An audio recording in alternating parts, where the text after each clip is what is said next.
वार के अनुसार जो प्रदोष व्रत करते हैं उसी के अनुरूप उसका फल भी प्राप्त होता है। प्रदोष अथवा त्रयोदशी का व्रत मनुष्य को संतोषी एवं सुखी बनाता है। बुध त्रयोदशी प्रदोष व्रत करने से सर्व मनोकामनाएं पूर्ण होती है। इस व्रत में हरी वस्तुओं का प्रयोग करना चाहिए।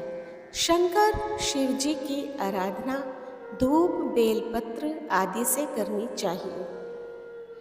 प्रदोष व्रत के दिन भगवान शिव और माता पार्वती की विशेष उपासना करने से साधकों को लाभ मिलता है और जीवन में सुख समृद्धि की प्राप्ति होती है।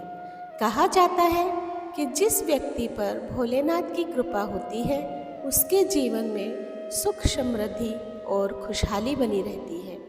इसीलिए लोग शिव जी को प्रसन्न करने के लिए उनकी पूजा करते हैं। वहीं यदि इस दिन प्रदोष काल में शिव जी की पूजा के दौरान प्रदोष व्रत की कथा पढ़ी जाए तो शिव जी की विशेष कृपा प्राप्त होती है। पौराणिक कथा के अनुसार एक पुरुष का नया नया विवाह हुआ था। विवाह के 2 दिन बाद उसकी पत्नी मायके चली गई। कुछ दिनों के बाद वह पुरुष पत्नी को लेने उसके घर गया। बुधवार को जब वह पत्नी के साथ लौटने लगा तो ससुराल पक्ष ने उसे रोकने का प्रयत्न किया कि विदाई के लिए बुधवार शुभ नहीं होता, लेकिन उसने किसी की बात नहीं मानी और पत्नी को लेकर चल पड़ा।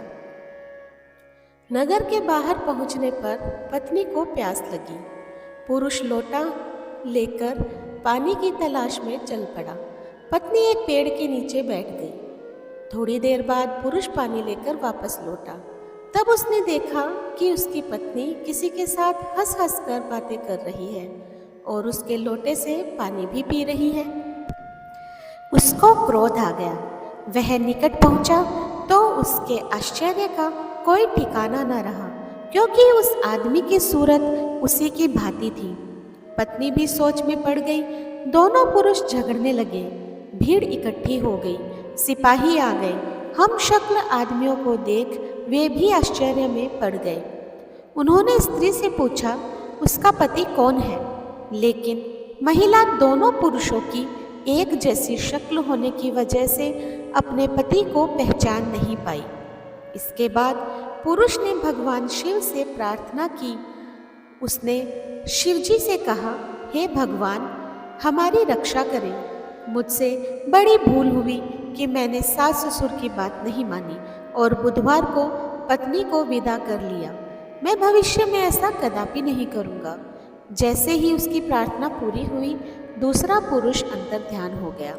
पति पत्नी सकुशल अपने घर पहुँच गए। उस दिन के बाद से पति पत्नी नियम पूर्वक बुध त्रयोदशी प्रदोष व्रत का पालन करने लगे। तो दोस्तों, आज मैंने आप लोगों के समक्ष बुध प्रदोष व्रत की कथा प्रस्तुत की है। आपको कैसी लगी मुझे कमेंट बॉक्स में ज़रूर बताइएगा। जो लोग मेरे चैनल पर नए आए हैं प्लीज़ सब्सक्राइब कर दीजिए, लाइक कीजिए और शेयर कीजिए अपने दोस्तों और परिवार में, और इसी तरह मेरा सहयोग करते रहें। धन्यवाद।